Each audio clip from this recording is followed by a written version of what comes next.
네, 안녕하세요. 오늘은 7회차 문제풀이를 하도록 하겠습니다. 가정 파트고요. 평가 문제집은 17쪽에서 19쪽입니다.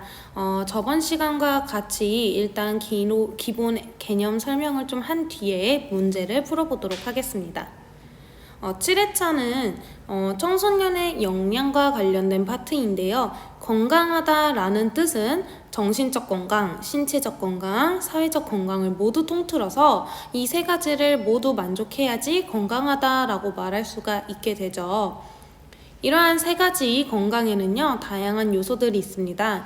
위생관리도 해야 되고요, 적당한 운동도 해야 되고, 긍정적인 태도를 가지고 있어야 정신적인 건강, 스트레스를 관리를 할 줄 알아야 됩니다. 원활한 의사소통, 사회적 역할 수행 등등 다양한 것들을 많이 해야 되는데, 그 중에서 역량, 균형 잡힌 식단이 우리 신체적 건강에 가장 중요하다라고 할 수가 있습니다.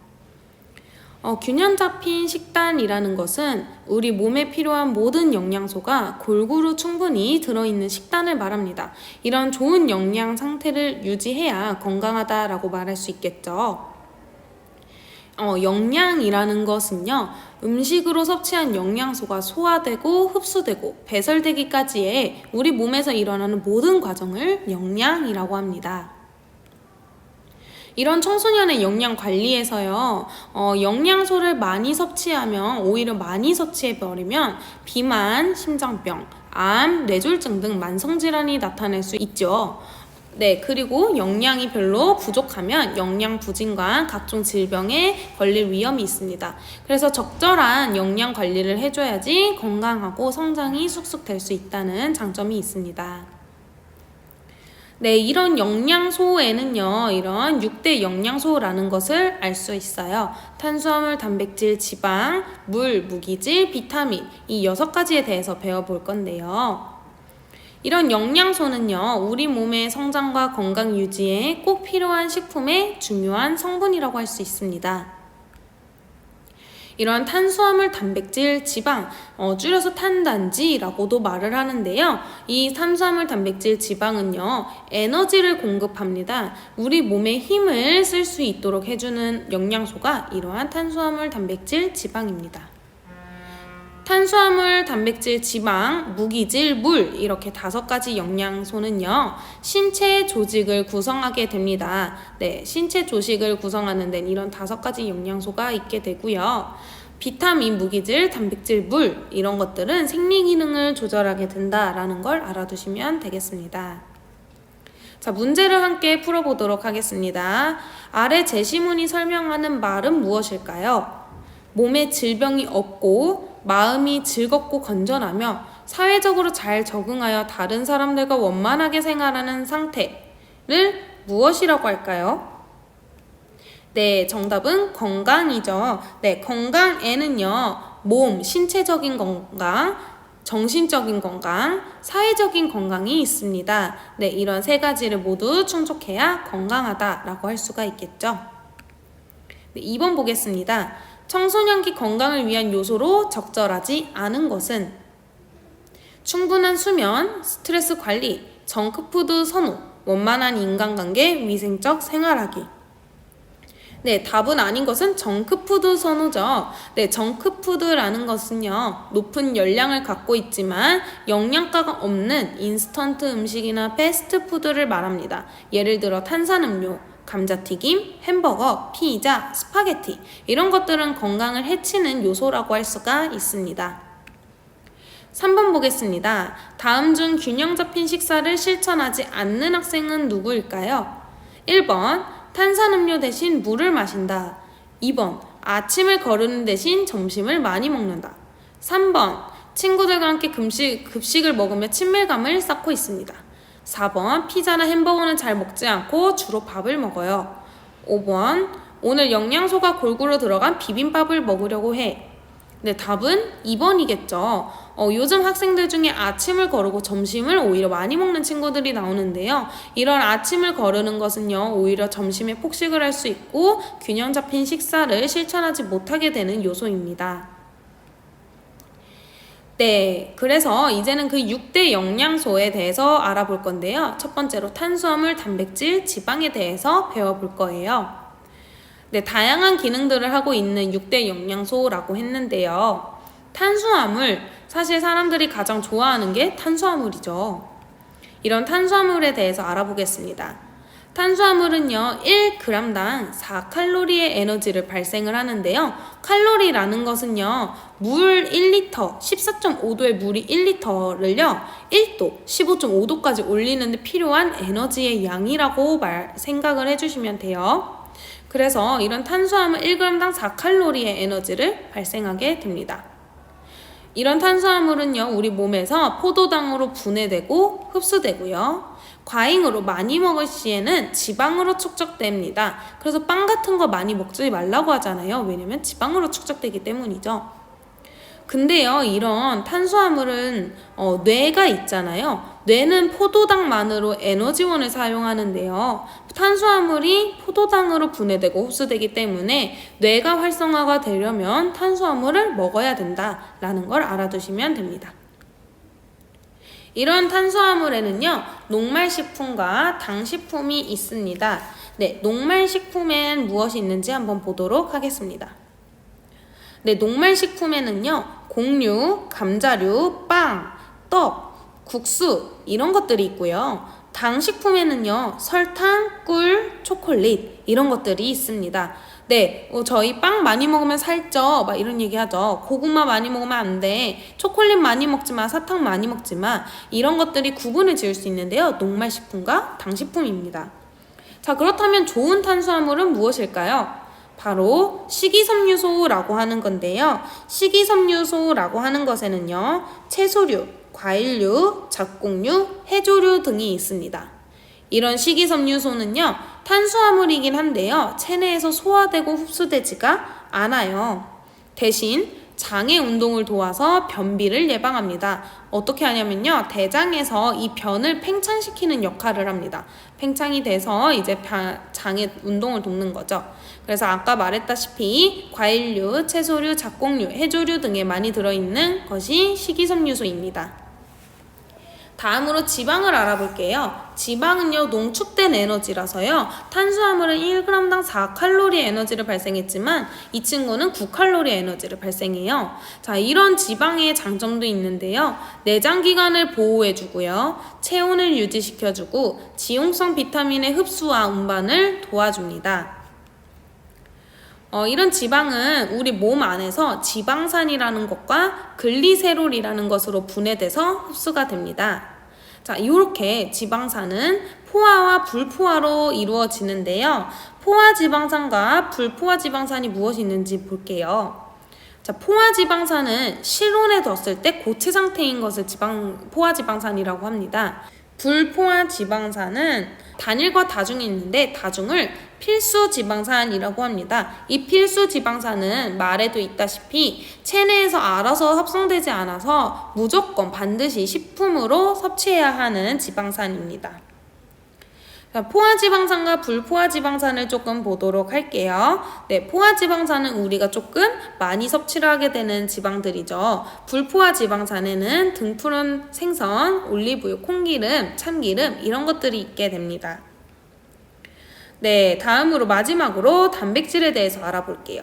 단백질은요, 근육, 내장, 혈액, 머리카락 등 신체 조직을 구성하는 요소입니다. 그리고 효소와 호르몬의 구성 성분으로 생리 기능을 조절하게 됩니다. 탄수화물과 같이 1g당 4칼로리의 에너지를 발생하고요. 탄수화물 지방이 부족하다 하면은 이러한 단백질이 에너지원으로 사용됩니다. 이런 단백질 중에서도 필수 아미노산이라는 게 있는데요. 필수 아미노산도 필수적으로 섭취해야 되는 아미노산 단백질입니다. 생명 유지와 성장에는 꼭 필요하지만 체내에서 합성되지 않는 것들인데요. 동물성 식품과 콩류에 많이 포함되어 있습니다. 자, 문제를 풀어보도록 하겠습니다. 신체를 조직하는 구성 영양소 중 가장 비율이 큰 영양소는 무엇일까요? 네, 답은 1번 물입니다. 우리 몸의 80%는 물로 구성되어 있다고 하죠. 그래서 우리 신체를 조직하는 것 중에 가장 비율이 높은 것은 물이라고 할 수가 있습니다. 자, 2번 보겠습니다. 탄수화물과 관련된 문제입니다. 탄수화물에 대한 설명으로 옳은 것은 한번 풀어보도록 하겠습니다. 네, 답은 5번입니다. 사용하고 남은 포도당은 지방으로 바뀌어 몸속에 쌓인다. 네, 그래서 탄수화물을 너무 과다 섭취할 경우에는 지방으로 축적된다고 했었죠. 1번 1g당 9칼로리 에너지를 내는 건 지방입니다. 세포막 형성과 성호르몬 합성에 쓰이는 것은요, 지방의 요소 중에는 하나인 콜레스테롤입니다. 식물성 기름과 등푸른 생선에 많이 있는 것은요, 필수 지방산이고요. 근육, 내장, 혈액, 머리카락 등 신체 조직을 구성하는 건 단백질이 되겠습니다. 네, 3번 문제 풀어보겠습니다. 지방의 기능과 특징에 대한 설명으로 적절하지 않은 것은?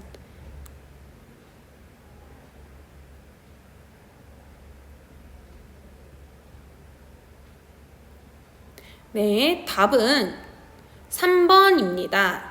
네, 다른 것들은 다 정답인데요. 1g당 9칼로리, 농축된 에너지원이라고 했었고요. 심장, 간 등의 내장기관을 보호해준다. 맞죠? 체내에서 지방산과 글리세롤로 분해된다고 했었고요. 필수 지방산은 식물성 기름과 등푸른 생선에 많이 들어있습니다. 3번, 수용성 비타민의 흡수와 운반을 돕는 게 아니고요. 지용성 비타민의 흡수와 운반을 돕게 됩니다. 네, 수용성이라는 건 물에 섞이는 거죠. 그렇기 때문에 이런 수용성 비타민보단 지용성 비타민이 더 도움을 많이 받는다라고 알아두시면 되겠습니다.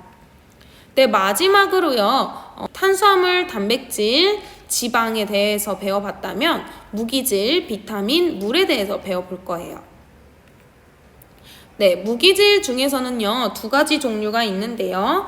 칼슘과 철입니다. 네, 칼슘에는요, 우유, 유제품, 뼈채 먹는 생선 등이 있고요. 철에는요, 간, 살코기, 달걀 노른자, 진한 녹색 채소 등이 있습니다. 이러한 칼슘, 아까 우유, 유제품에 많이 있다는 이런 칼슘은요, 뼈와 이를 구성하죠. 그래서 우유 많이 먹어라, 뼈가 튼튼해진다 라는 얘기를 많이 하게 됩니다.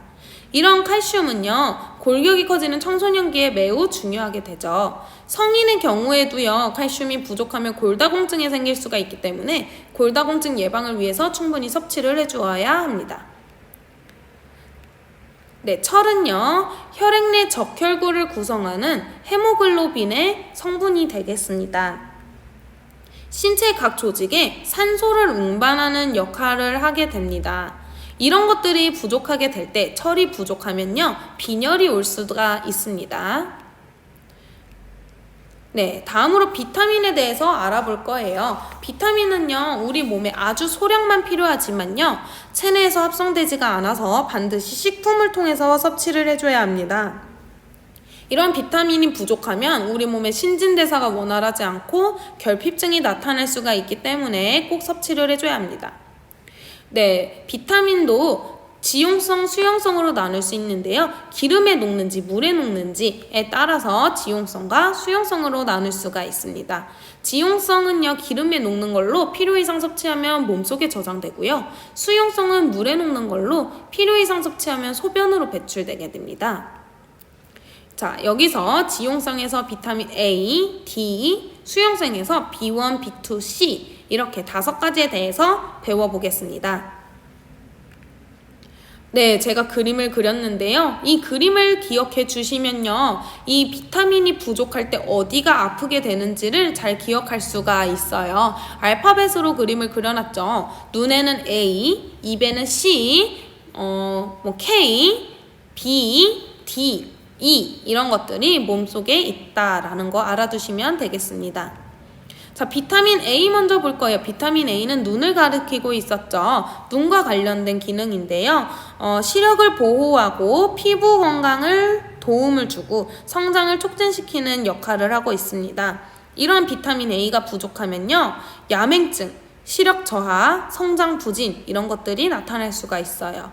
이런 것들이 비타민 A가 들어있는 함유식품으로는요. 간, 우유, 달걀, 생선, 당근 이런 것들이 있게 됩니다. 비타민 D는요, 아까 배의 허리와 관련이 되어 있었죠. 칼슘과 인, 뼈와 관련된 흡수를 도와주고요. 뼈와 이를 튼튼하게 해줍니다. 그래서 이것이 부족하게 되면요. 뼈와 이가 튼튼하지 않겠죠. 그래서 구루병, 그리고 골연화증 이런 것들이 생기게 됩니다. 함유식품은요. 간, 달걀, 생선, 치즈, 버섯 이런 것들이 있게 됩니다. 수용성 비타민 중에 하나인 B1을 볼게요. 자, B1은요, 에너지를 발생하는 데 도움을 많이 주게 돼요. 그래서 부족하게 되면 에너지가 발생이 안 되겠죠? 피로가 쌓이고요. 식욕 부진, 부종이 쌓이고요. 각기병이라는 병이 생길 수 있습니다. 이런 것들을 예방하기 위해서는요, 돼지고기, 현미, 감자, 닭고기 같은 것들을 섭취해 주시면 됩니다. B2도 에너지 발생을 도움시키는데요. 하지만 결핍증으로는요, 입과 관련된 것들이 좀 있어요. 설염, 구내염, 입술염, 입에서 염증이 생기게 되는 거고요. 함유식품은 육류, 생선, 우유, 요구르트, 치즈 이런 것들이 있습니다.